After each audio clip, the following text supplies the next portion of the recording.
Hola, muy buenos días a todos los seguidores de Cinea Latinoamérica. El día de hoy vamos a presentar un masterclass internacional desde Perú, pero antes de iniciar quiero darles la cordial bienvenida.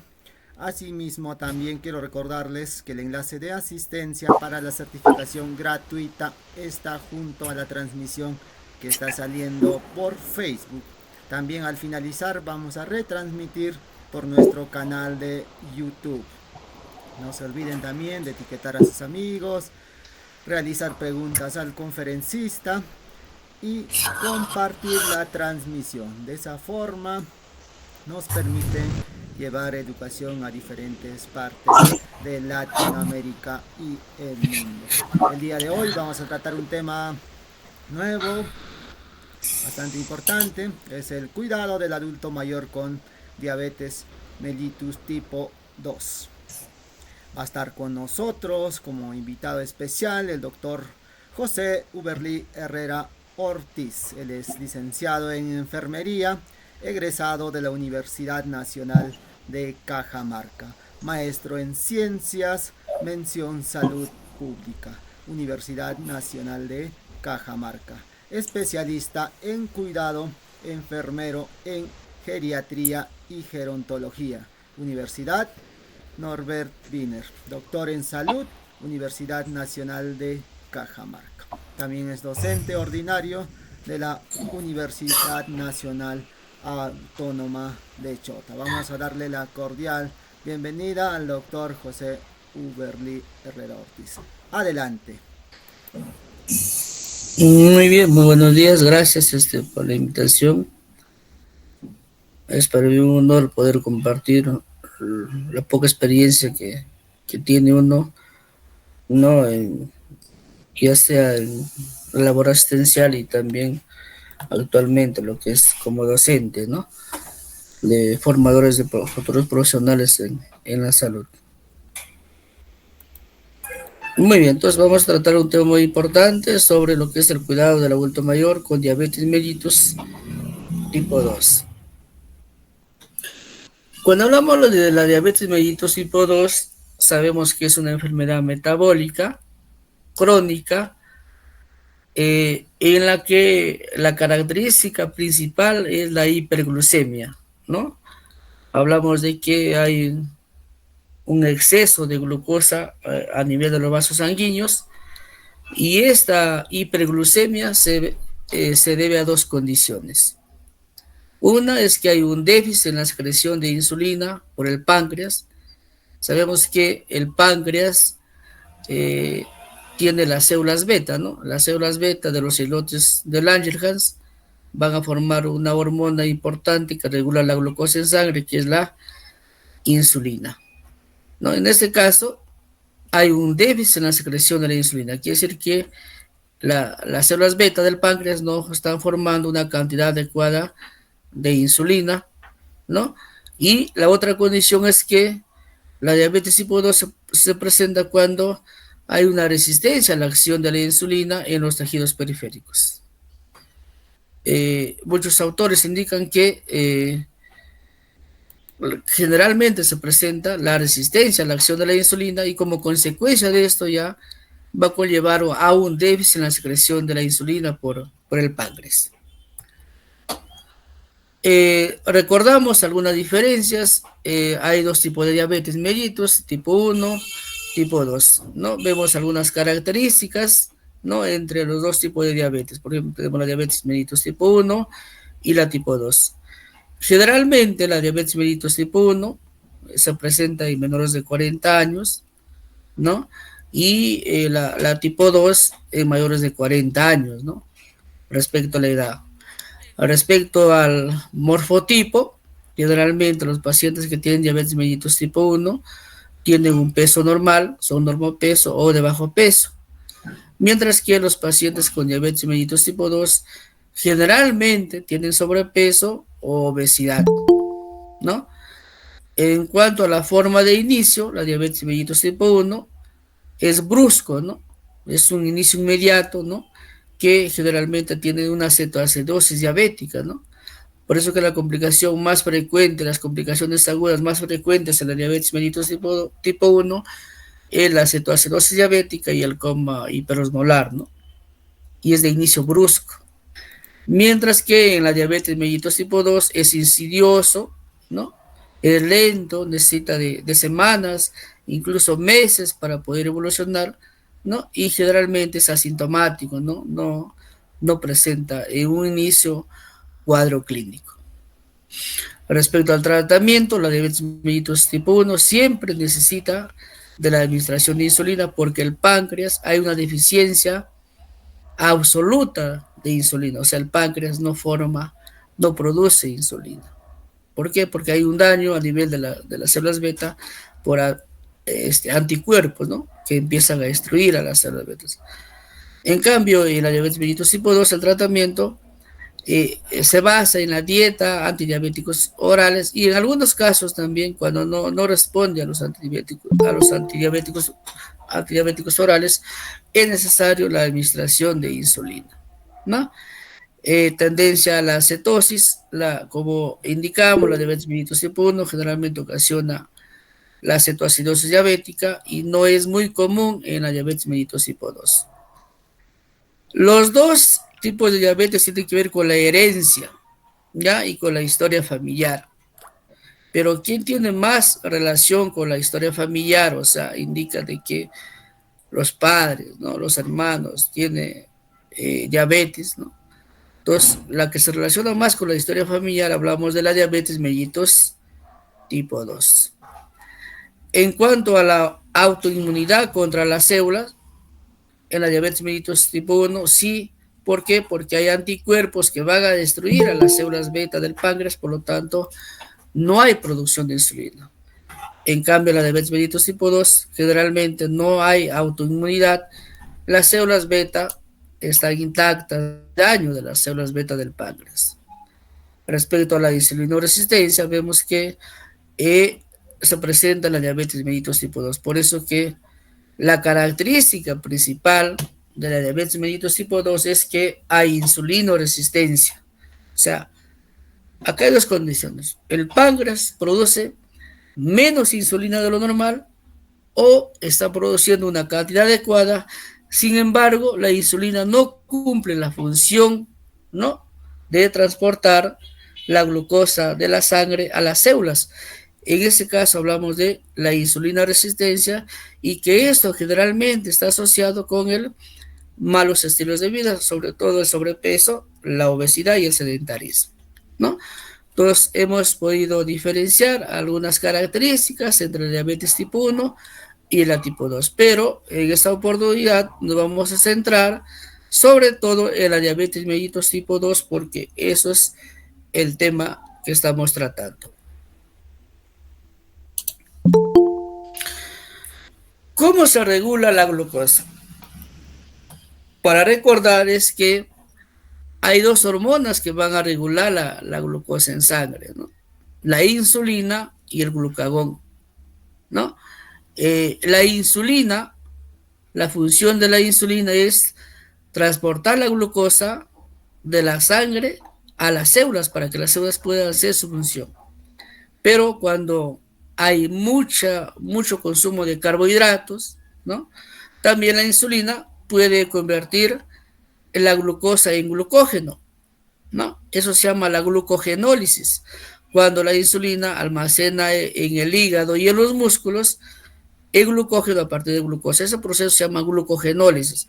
¿Cuándo sucede eso? Cuando las células ya tienen saciedad ya de glucosa, porque la insulina ya ha transportado la glucosa a las células, entonces si hay más glucosa lo va a almacenar como reserva de glucógeno en el hígado y en los músculos, y ese proceso se llama la glucogénesis, que es realizado por la hormona de insulina. Sin embargo, hay otra hormona también que es contraria a la insulina, que es el glucagón, que también lo forma el páncreas, lo forman las células alfa del páncreas. El glucagón, su función es antagónica a la insulina. El glucagón se encarga de descomponer el glucógeno para formar glucosa. Y a ese proceso se llama la glucogenólisis, ¿no? Entonces, ¿qué es la glucogenólisis? La degradación de glucógeno para formar glucosa y es realizado por la hormona glucagón, ¿no? Entonces, en síntesis, en resumen, es que la glucosa puede ser almacenada en forma de glucógeno en el hígado y en los músculos gracias a la hormona insulina. Pero cuando la glucosa baja en sangre y las células necesitan suministro de glucosa, entonces también hay reserva, ¿no? En aquellas personas, sobre todo, que ayunan, ¿no? Ese glucógeno puede descomponerse para formar glucosa gracias a la hormona glucagón, que es una función antagónica. Por eso que el glucagón incrementa los niveles de glucosa en sangre al descomponer la reserva de glucógeno, sobre todo del hígado, para formar la glucosa. De esa manera se va regulando la glucosa en sangre mediante la acción de la hormona insulina y del glucagón.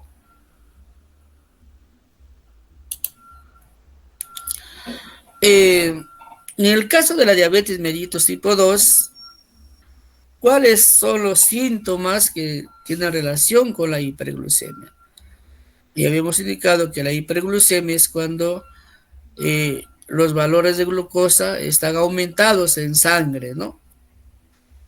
Y no llega a las células, porque lo ideal es que la glucosa sea transportada por la insulina a las células para que las células puedan abastecerse y puedan metabolizar y utilizar esa glucosa. Entonces, habíamos dicho que la diabetes mellitus tipo 2 se produce por dos condiciones. Uno es que hay una disminución de la secreción de insulina. El páncreas, las células beta no están formando la cantidad adecuada de insulina. Y la otra condición O es que hay una disminución de la acción de la insulina. O sea, se produce, el páncreas forma una cantidad adecuada de insulina, sin embargo, no cumple su función. Entonces, cuando no cumple su función, hablamos de la insulinoresistencia, ¿no? En este caso, disminución de la acción tisular, no cumple la función. En este caso, la glucosa está aumentando en sangre, ¿no? Porque no puede llegar a las células. Entonces, no puede ingresar, no puede entrar al hígado. ¿Por qué? Porque habíamos dicho que normalmente la insulina es que convierte la glucosa en glucógeno y lo almacena en el hígado y en los músculos. Sin embargo, como hay una disminución de la secreción de insulina, la insulina está produciéndose en cantidades menos de lo normal, entonces no puede hacer la glucogénesis, ¿no? No puede almacenar la glucosa en forma de glucógeno ni en el hígado ni en los músculos, ¿no? Porque hay una disminución en la secreción de insulina. También recordemos que la insulina interviene en la lipogénesis, en la formación de lípidos y también en la síntesis de proteínas. Pero como hay una disminución en la secreción de insulina, tampoco puede formarse, almacenarse, formar los triglicéridos en el tejido adiposo, ¿no? Porque hay una disminución en la utilización periférica de la glucosa por la insulinoresistencia. Entonces, como la glucosa no puede llegar a los tejidos, aumenta en sangre y eso se llama la hiperglucemia. La hiperglucemia es cuando la glucosa está por encima de los valores normales, en este caso 180 miligramos por decilitro, ¿no? ¿Por qué? Porque no puede llegar a los tejidos. En esa circunstancia, lo que va a suceder es que, como hay poca secreción de insulina, se incrementa el glucagón, y el glucagón es una hormona antagónica a la insulina. Entonces, ¿qué va a hacer el glucagón? Va a descomponer el glucógeno que estaba almacenado en el hígado como reserva para formar la glucosa. Pero como no hay insulina, tampoco puede transportar la glucosa de la sangre a las células. No se puede solucionar el problema. Sin embargo, como mecanismo compensatorio, el cuerpo reconoce que no hay glucosa, pero en realidad hay glucosa. El problema es que no hay insulina para transportar la glucosa de la sangre a las células. Entonces, como mecanismo compensatorio, va a ser otro proceso. Entonces, primero hace la glucogenólisis, descompone glucógeno para formar glucosa, pero igual la glucosa aumenta en sangre porque no puede llegar a los tejidos porque no hay la insulina, que su función es transportar la glucosa de la sangre a la célula. Entonces va a ser otro proceso llamado la gluconeogénesis. La gluconeogénesis es cuando a partir de aminoácidos, a partir de ácidos grasos y glicerol, ¿sí? Y glicerol, se va a formar glucosa, ¿no? A ese proceso se llama la gluconeogénesis. Entonces, la gluconeogénesis es cuando a partir de aminoácidos, a partir de ácidos grasos y glicerol se va a formar glucosa. Ese proceso se llama la gluconeogénesis. Formación de glucosa a partir de aminoácidos, ácidos grasos y glicerol. Igual, la glucosa va a aumentar en sangre, va a seguir aumentando en sangre. Pero no puede llegar a las células, ¿por qué? Porque el problema es que la insulina no puede ejercer su función o hay una disminución en la secreción de insulina. Entonces igual hay una hiperglicemia, ¿no? Hay una hiperglicemia. Entonces, si hay una hiperglicemia, va a aumentar la concentración de solutos en sangre, ¿no? Y eso va a conllevar a que haya una glucosuria, ¿no? ¿Por qué? Porque si aumenta la concentración de solutos, aumenta el volumen sanguíneo, entonces va a llegar más sangre al riñón y el riñón tiene que más filtrar, tiene que hacer más filtración glomerular. Pero como hay un exceso de glucosa, entonces va a haber una glucosuria, ¿no? Normalmente no debería filtrarse la glucosa en la filtración glomerular, no debería haber filtración glomerular, la glucosa no debería eliminarse normalmente en orina, pero como hay un exceso, entonces va a haber una glucosuria. La glucosa se empieza a eliminar en la orina, eso se llama glucosuria, ¿no? Y eso genera una diuresis osmótica. Diuresis osmótica significa que hay una eliminación de orina con una gran concentración de solutos, que es la glucosa. ¿Por qué? Porque ha aumentado en sangre y no puede llegar a los tejidos. Entonces, como hay una glucosuria, eso más la disminución de la utilización de la glucosa va a conllevar a que haya una poliuria. Una poliuria a que el paciente elimina orina más de lo normal en grandes cantidades. A eso llamamos poliuria. Al generar una poliuria, ¿no? Y aumentar la concentración de solutos en sangre, entonces lo que va a pasar es que se va a perder, los tejidos van a perder electrolitos, van a perder agua.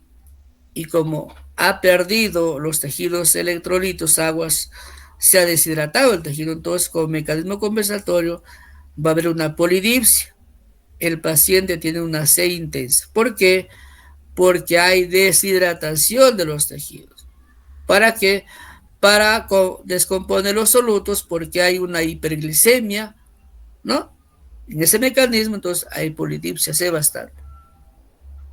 Poliuria, dijimos, elimina orina más de lo normal, y como la glucosa no está llegando a las células, entonces va a haber una atrofia celular, y eso se va a manifestar como una polifagia, hambre, ¿no? El paciente tiene ganas de comer y come acá, ¿no? Por ejemplo, como la imagen, acá la poliuria, bastante orina, el paciente cada rato al baño, la polifagia, bastante hambre, come el paciente, ¿no?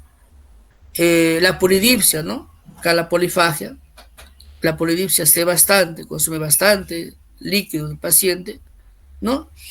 Y como finalmente el paciente empieza a descomponer las proteínas, los ácidos grasos para formar glucosa, entonces el paciente pierde peso. Por eso que la característica del paciente, el cuadro clínico del paciente con diabetes mellitus tipo 2, es las 4P, ¿ya? Es las 4P. La poliuria, ¿no? Elimina bastante orina. La polidipsia tiene bastante sed el paciente. La polifagia es que tiene bastante hambre. Y finalmente, la pérdida de peso.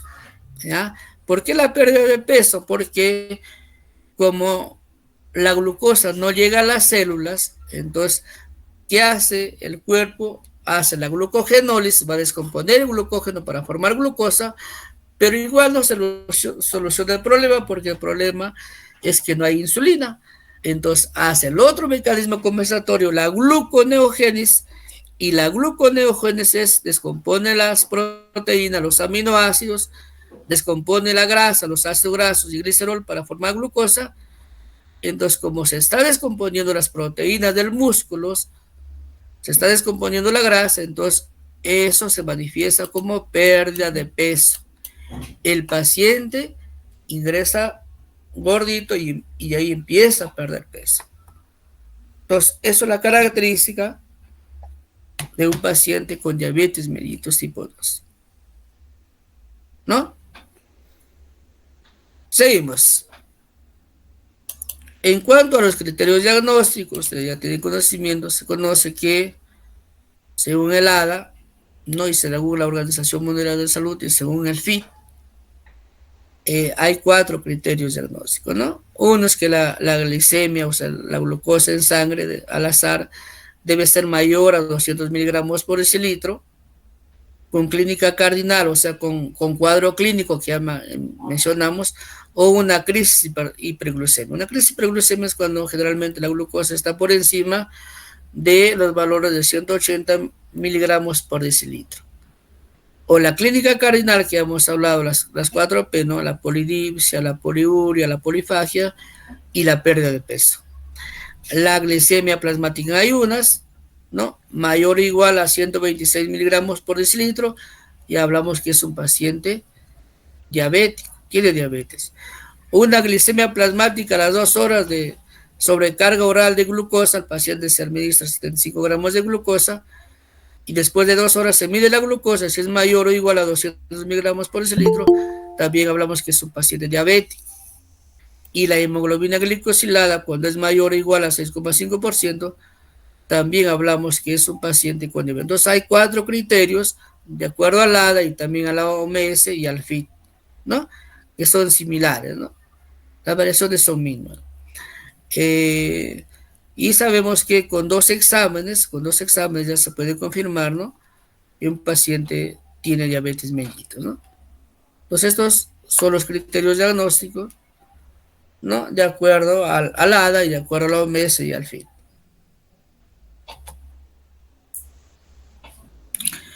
¿Qué complicaciones tiene el paciente con diabetes mellitus? Hay complicaciones agudas y hay complicaciones crónicas, ¿ya? Entonces tenemos complicaciones agudas y las complicaciones crónicas. Las complicaciones agudas generalmente es las hiperglicemias o las hipoglucemias, ¿no? Generalmente producto del tratamiento. Y en cuanto a las complicaciones crónicas, tenemos las microangiopatías y las macroangiopatías. Dentro de las microangiopatías tenemos 3, generalmente 3, la retinopatía diabética, ¿no? La retinopatía diabética, la nefropatía, la diabetes complica el riñón, nefropatía diabética, y la neuropatía. Esos generalmente las complicaciones, las microangiopatías, ¿no? Microangiopatías porque afecta a vasos sanguíneos pequeños, ¿no? Entonces ahí está la retinopatía diabética, la neuropatía. La neuropatía significa que afecta al sistema nervioso, sobre todo el sistema nervioso periférico, y la nefropatía hablamos de un problema a nivel del riñón, ¿no? Esos son las microangiopatías. Respecto A las macroangiopatías, respecto a las macroangiopatías, sí, en este caso, en las macroangiopatías, tenemos, por ejemplo, el ictus cerebral, ¿no? El ictus cerebral, tenemos el infarto agudo del miocardio, tenemos la angina, la diabetes mellitus también genera impotencia, ¿no? Eh, daña una enfermedad arterial periférica, ¿no? Y también puede conllevar a causar gangrena, ¿no? Muerte de tejido, una necrosis vascular, ¿ya? Entonces miren cómo la diabetes mellitus, eh, conforme evoluciona y dependiendo también del manejo, ¿no? Tiene complicaciones, ¿no? Acá podemos observar el pie diabético, ¿no? El pie diabético también es una complicación, ¿no? En caso del paciente. ¿Qué es el pie diabético? El pie diabético es cuando hay úlceras, ¿no? Hay úlceras, hay quemaduras, puede ser también úlceras por traumatismo, por eso que es muy importante en el paciente con diabetes el cuidado de los pies, ¿ya? El cuidado, la higiene de los pies, ¿no? Puede haber alteraciones articulares, gangrena, muerte de tejido, necrosis, isquemia e infecciones, mira, ¿ya? Por eso es importante, fundamental, el cuidado de los pies, ¿ya? Se dice que el 50-70% de pacientes que tienen pie diabético, el 50-70% de pacientes que tienen pie diabético terminan en una intervención quirúrgica, es decir, son amputados, ¿no? ¿Por qué? Porque ese proceso infeccioso va aumentando, entonces el médico opta por amputar, ¿no? El miembro, ¿no? Y también se dice que el pie diabético se puede prevenir en el 50%, ¿no? El 50% del pie diabético es prevenible, como mediante un buen cuidado, ¿no? De los pies. Entonces, cuán importante es que si tener un familiar, un paciente con diabetes tipo 2, ¿no? El cuidado de los pies para poder prevenir el pie diabético, ¿no? Bueno, nosotros como enfermeros lo más importante es que los cuidados de enfermería, ¿no? Y los cuidados de enfermería, en el caso de un paciente con diabetes mellitus tipo 2 y es un adulto mayor, ¿no? Se basa sobre todo en la dieta, ¿ya? Sobre todo se basa en una dieta. Debe ser una dieta equilibrada, una dieta variada, ¿ya? ¿En qué más se basa? En el tratamiento, que el paciente debe cumplir con sus indicaciones médicas, ¿no? Y el otro, en el adulto mayor, es el apoyo familiar. El apoyo familiar es fundamental en el adulto mayor. ¿Por qué? Porque depende del apoyo de la familia para que el paciente pueda cumplir con el tratamiento, pueda cumplir con sus indicaciones médicas, toda vez de que muchas veces el adulto mayor tiene dependencia funcional, ¿no? No puede realizar sus actividades por sí mismo, por lo que depende de un familiar, depende de un cuidador, ¿no? Para que pueda cumplir con el tratamiento. Entonces, lo fundamental acá, nosotros como enfermeros, es incentivar, ¿no? Una dieta equilibrada del paciente, que cumpla con el tratamiento, y cuán indispensable es el apoyo familiar, ¿no? Y en aquellos adultos mayores que sí tienen una capacidad funcional, sí pueden realizar sus actividades básicas de la vida diaria o actividades instrumentales, una actividad física de manera regular, ¿no? Pero muchos adultos mayores generalmente sí ya son dependientes, tienen una dependencia funcional, entonces no se le puede proveer o incentivar a que realice actividad física, ¿no? Entonces acá los cuidados en la dieta, hemos dicho, una dieta equilibrada, variada, el ejercicio y la medicación son básicos en el tratamiento de un paciente con diabetes, ¿no? Y el apoyo familiar, sobre todo en un paciente adulto mayor, es fundamental, ¿no? Pero ha de ir acompañado de una educación diabetológica. Entonces, la educación diabetológica acá juega un rol fundamental el personal de enfermero. El personal de enfermería juega un rol fundamental. Nosotros como enfermeros tenemos que hacer una educación en salud, que el paciente conozca su enfermedad, que conozca las manifestaciones, que conozca el tratamiento, que conozca los cuidados, ¿no? Y cómo prevenir las complicaciones. Por eso es importante educar al paciente y a la familia, ¿no? Para poder prevenir las complicaciones, ¿no? ¿Qué más podemos hacer como personal de enfermería? Los pacientes tienen que aprender a equilibrar determinadas circunstancias, ¿no? Como la dieta, dicho, ¿no? Una dieta balanceada, variada. La actividad física de manera regular, si son pacientes que son funcionalmente activos, ¿no?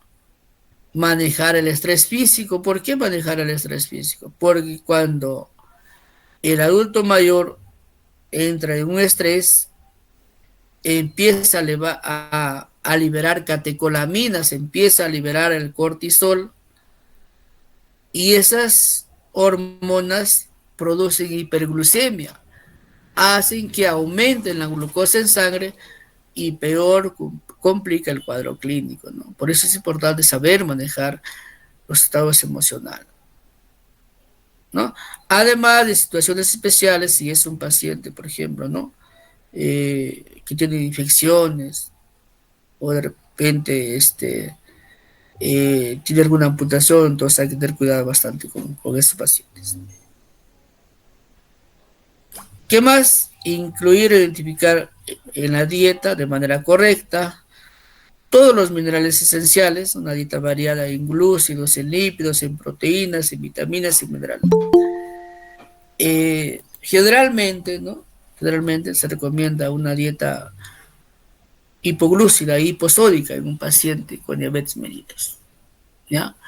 En el caso de los glúcidos, ¿no? Se debe restringir de cierto modo, sobre todo consumo de cereales integrales, ¿no?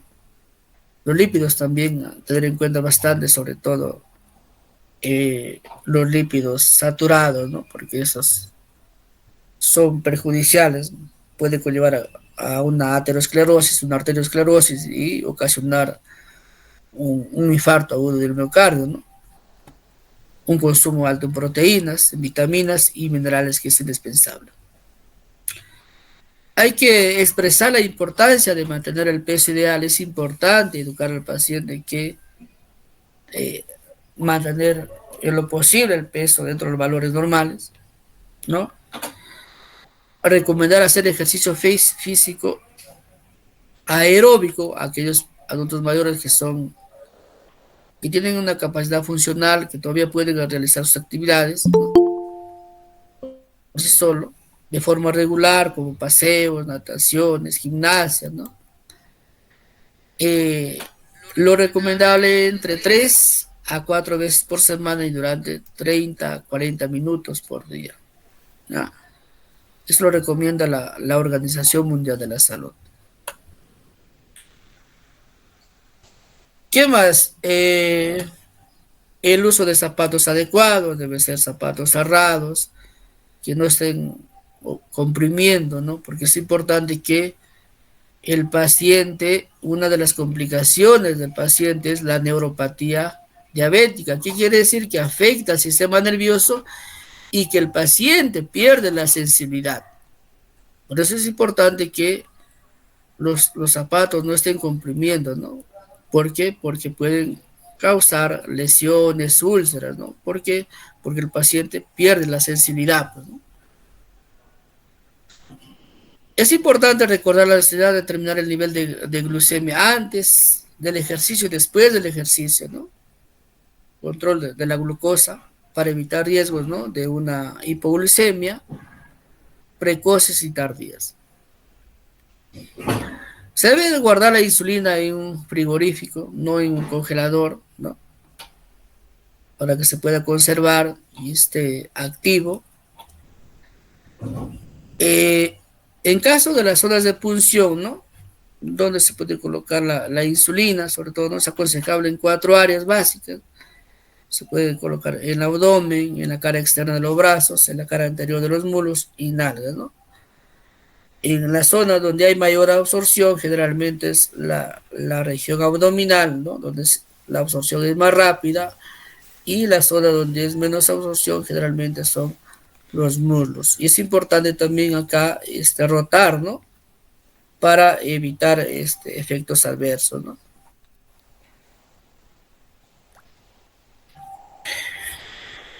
Los pies deben mantenerse limpios y secos, ya habíamos mencionado, ¿ya?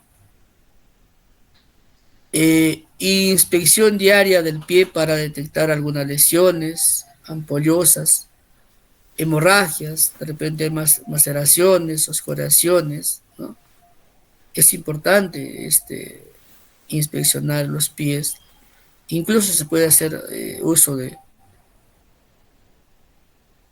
no de un espejo para poder visualizar sobre todo el talón y la planta del pie, ¿no?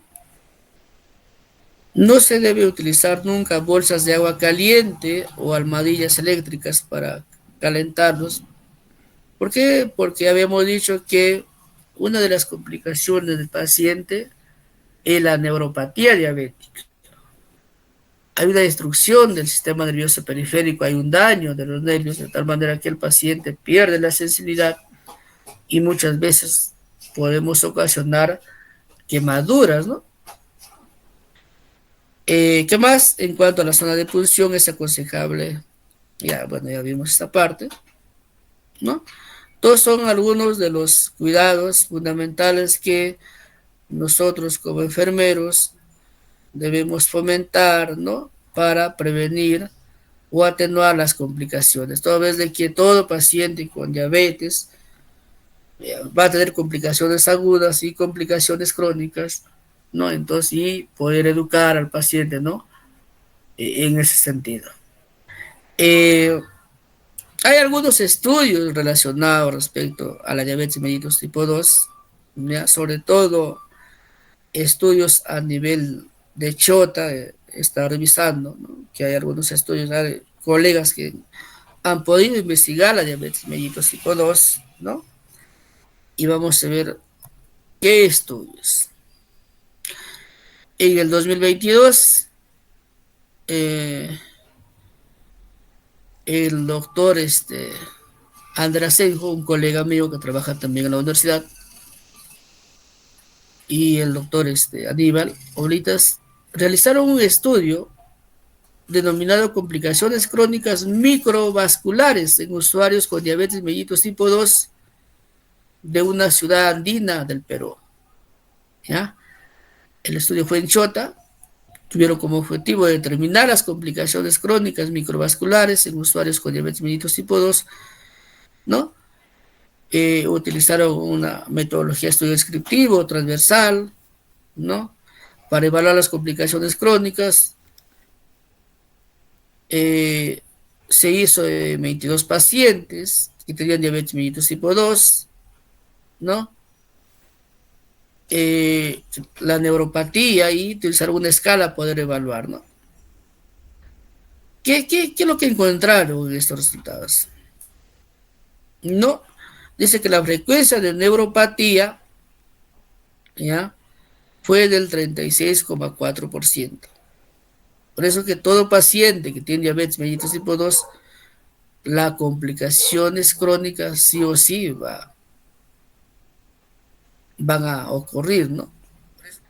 Claro, si el paciente lleva un control adecuado de su dieta, hace actividad física, apoyo familiar, van a atenuar y van a prolongarse esas complicaciones, ¿no? Pero miren, el 36,4% tuvo neuropatía diabética. El 75% de adultos mayores, mira, y el 57,2% de pacientes tuvieron 10 a más años con diabetes, presentaron neuropatía diabética leve a moderada. En cuanto a la retinopatía diabética, fue del 27,3%, el 57,2% de los pacientes con 10 a más años con diabetes presentaron algún grado de retinopatía. En cuanto a la nefropatía diabética, fue del 4,5%, ¿no? El 59,1% estuvieron en riesgo de neuropatía y el 50% de adultos mayores presentaron posibles nefropatía diabética, ¿no? ¿A qué conclusión llegaron?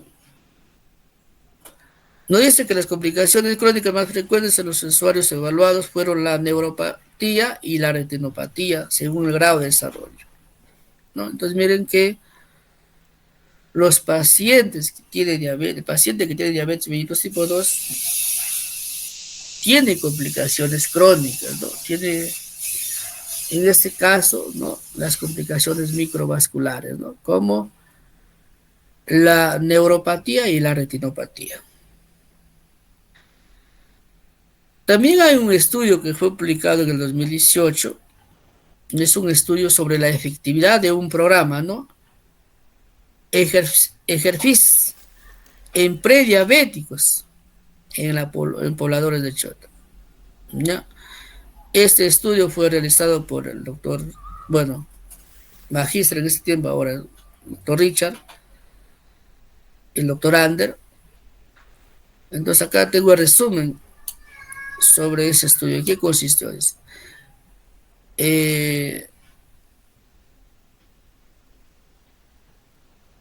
El estudio tuvo como objetivo evaluar la efectividad de un programa Ejerfis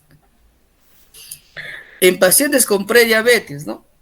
Prediabetes es el riesgo alto ya para desarrollar la diabetes, ¿no?, en Chota. Se trabajó con 50 usuarios, todos ellos pacientes tenían prediabetes, seleccionados a partir de una muestra de 123 participantes, bueno, de acuerdo a los criterios de inclusión y exclusión, ¿no? Solo 50 participaron. El estudio fue aplicativo, o sea, experimental, prospectivo, longitudinal, ¿no? ¿Y qué se encuentra? Dice que el índice de masa corporal en el 29,24%, ya, el perímetro abdominal en varones fue del 99,73%, en mujeres 97,54%. La actividad física era de 33 minutos por semana, la presión arterial sistólica 129 milímetros de mercurio y la diastólica 82 milímetros de mercurio. O sea, es un estudio de intervención, pero si vemos, o sea, dice que la frecuencia de prediabetes al inicio del programa fue de 40,65%. O sea, se identificaron pacientes con diabetes y luego fueron sometidos a una intervención, ¿no?, en base a la actividad física y en base a la alimentación. Y finalizado el programa, mira, dice, al inicio fueron 40,65%. Tenían prediabetes, pero finalizado el programa, solo el 24% ya tenían prediabetes. Entonces, esto nos indica que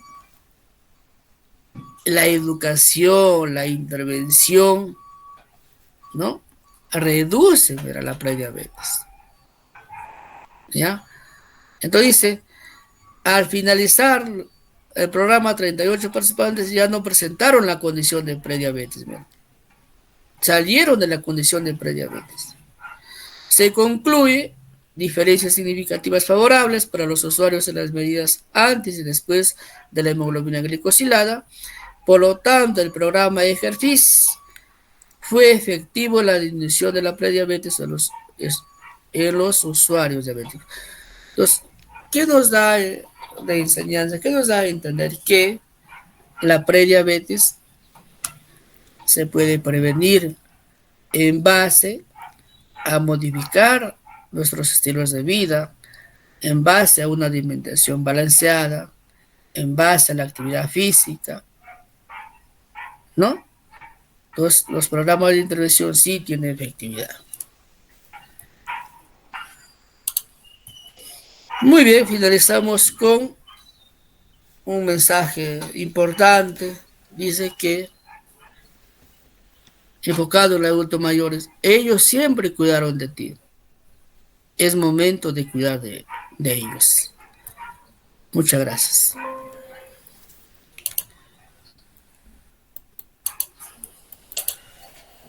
Muchísimas gracias, doctor Berlí. Vamos a pedirle a los que están en sala de Meet pueden levantar la mano y activar su micrófono. También en un momento vamos a pasar a leer los comentarios en Facebook. No se olviden también de que tienen que registrar asistencia para la certificación gratuita. El enlace de asistencia está junto a la transmisión que está saliendo en Facebook. También los requisitos son compartir la transmisión, comentar, etiquetar amigos en la transmisión de Facebook o también en nuestro canal de YouTube. En un momento vamos a retransmitir la transmisión por YouTube. Va a estar hasta el día de mañana en el registro de asistencia, así que tienen tiempo. Vamos a pasar a leer los comentarios en Facebook. José Martín Torres Vega, saludos desde Morelia, México. Merlin Cordero, presencial y útil el tema. Liván Fuentes, muy importante la conferencia, gracias. Saludos desde Cuba. Xiomara Chinchilla, excelente ponencia, muchas gracias. Elba Borrero, es importante mantener la higiene del adulto mayor y los cuidados de la piel. Orientar estilos de vida saludables. Yavi García, Ecuador, presente. Inalvis Oliva, al entender cómo tratar la diabetes en los adultos mayores, permite que disfruten de una vida más activa y saludable. Carlos Joaquín Montero, excelente tema, saludos desde Cuba. Lucy Amparo Jaimes Liscano, buenos días, saludos a todos desde Pamplona, norte de Santander, Colombia. Carlos Joaquín Montero, excelente. José Guevara, saludos desde Venezuela. Milagros Alfonso Durán, a través de la actividad física aumenta la circulación sanguínea, muy importante para los diabéticos. Los adultos mayores con diabetes deben de realizar ejercicios físicos para mejorar la calidad de vida. Excelente tema. Ana Cantero también nos deja su comentario. Interesante tema, nos dice Ana Rosa María Díaz, saludos desde Santiago de Cuba. Fidel Rosendo Molina Sanso, tema que no pasa inadvertido en la actualidad por el número creciente de enfermos en esas edades. Elba Borrero, saludos desde Angola. Yani, saludos desde Cuba. Milagros Alfonso Durán, saludos desde Cuba, excelente tema. Inalvis Oliva, excelente tema. Saludos desde Cuba. Ana Cantero, excelente tema. Saludos desde Cuba. José Guevara, saludos desde Venezuela. Ramón Vega, saludos desde Cuba. Moraime Martínez, saludos desde Cuba. Vamos a actualizar nuevamente para ver si hay algún comentario más. Giovanat García, es importante ocuparnos y preocuparnos por los adultos mayores, y más si tienen este padecimiento. Los que tenemos en la familia algún miembro con esta enfermedad, nos viene muy bien el tema. ¿Qué más? A ver, José Martín Torres Vega, saludos desde Morelia, México. Ahora vamos a revisar los comentarios que nos han dejado en Meet. A ver, Isaac Roa dice en el evento. Deiner Anthony Mejía Vázquez tiene una pregunta. ¿El pie diaético complica la curación de las heridas? El pie diabético.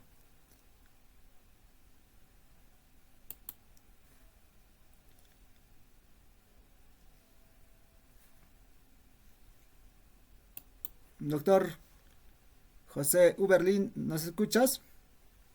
Sí, escucho, Sí. amigo Juan Carlos. Ya, aquí hay una pregunta. Dice, ¿el pie diabético complica la curación de sus heridas? Claro, a ver, el pie diabético, hablamos de que hay úlceras, hay gangrena, hay necrosis, ¿no? Y claro, lógicamente es una herida que tiene el paciente. Por eso es importante, como decíamos, el cuidado y la higiene de los pies, porque la complicación es que hay un proceso infeccioso. Y cuando hay un proceso infeccioso, muchas veces se tiene que amputar, ¿no? Porque el proceso infeccioso sigue avanzando en ese caso. Por eso que decía de que el 50% del pie diabético se puede prevenir, ¿no? Como mediante la higiene, ¿no? Y el cuidado de los pies. Muchísimas gracias por la respuesta. Vamos a pedirle a los que están en sala de Meet si alguien más tiene alguna pregunta. Vamos a darle un minuto a todos para que se animen a preguntar.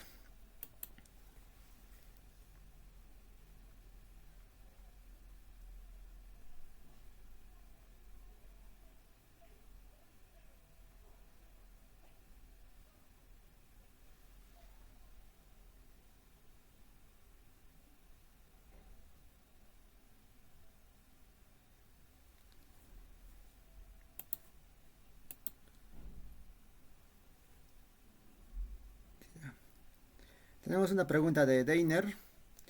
Para controlar el pie diabético, ¿es importante este año en constante hidratación?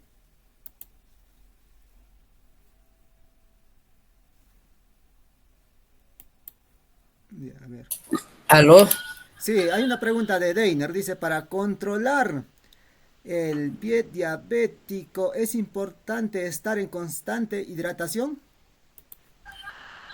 No siempre, no siempre. Tiene que estar bien secos porque el estar muy hidratados también puede conllevar a que haya formación de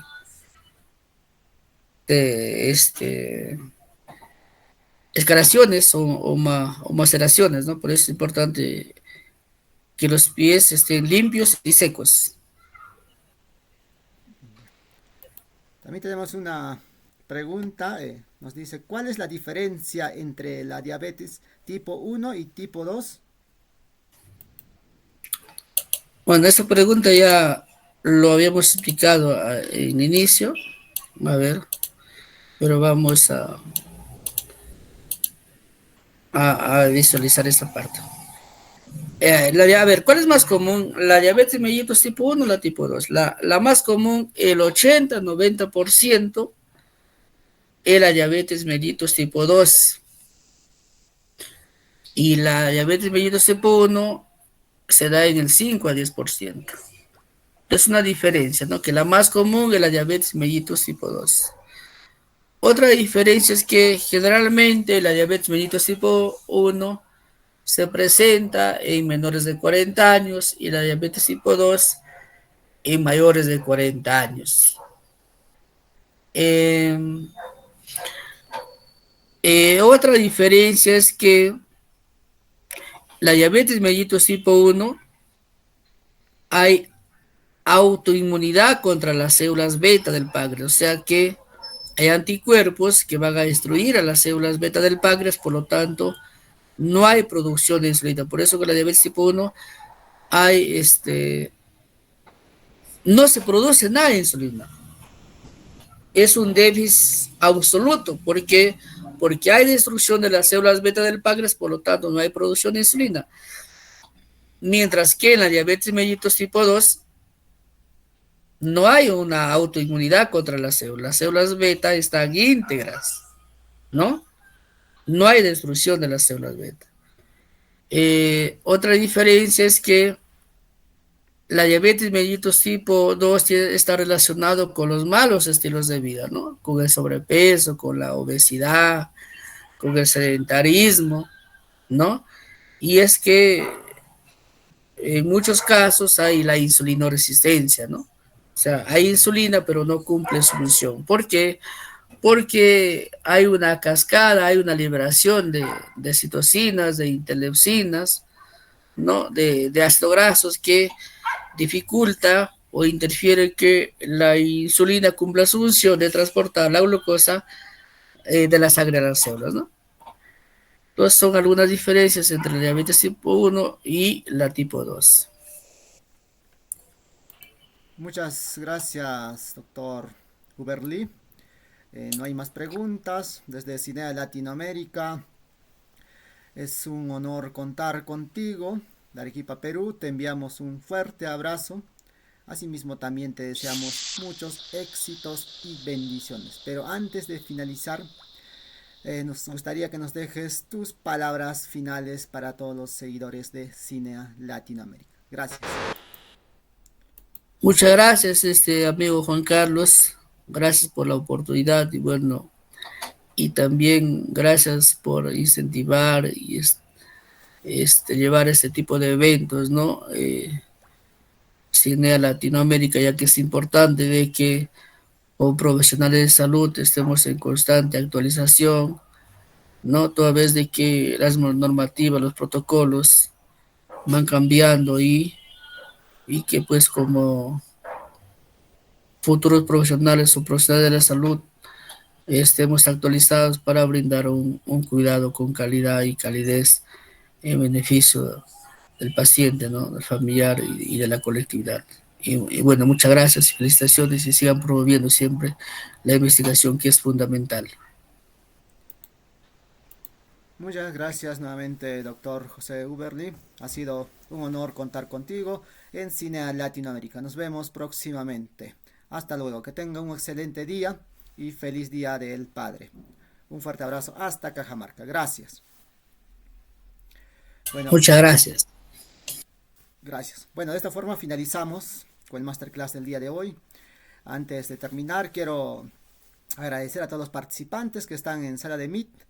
El enlace de asistencia pueden encontrar en la transmisión que está saliendo por Facebook. También en un momento vamos a retransmitir por nuestro canal de YouTube. Va a quedar grabado ahí. Van a poder revisarlo si se han perdido algo. No se olviden de compartir, de reaccionar, de etiquetar a amigos. De esa forma también nos sigue motivando a llevar educación a diferentes partes de Latinoamérica y el mundo. Que tengan un bonito día, que pasen muy bonito junto a sus papás. Sé que hoy día es Día del Padre en muchas partes de Latinoamérica y el mundo. Desde Perú les enviamos un fuerte abrazo. Asimismo también les deseamos muchos éxitos y bendiciones. Nos vemos más adelante con más eventos. Asimismo también quiero invitar a los profesionales que quieran compartir sus conocimientos. Pueden realizar las coordinaciones para participar como conferencista de los masterclass, que son los días miércoles a las 5 de la tarde, los domingos a las 10 de la mañana, o en los congresos que venimos organizando mes a mes. Toda coordinación es por WhatsApp, así que quedan cordialmente invitados. Un excelente día para todos, que tengan un inicio de semana muy bonito. Hasta luego.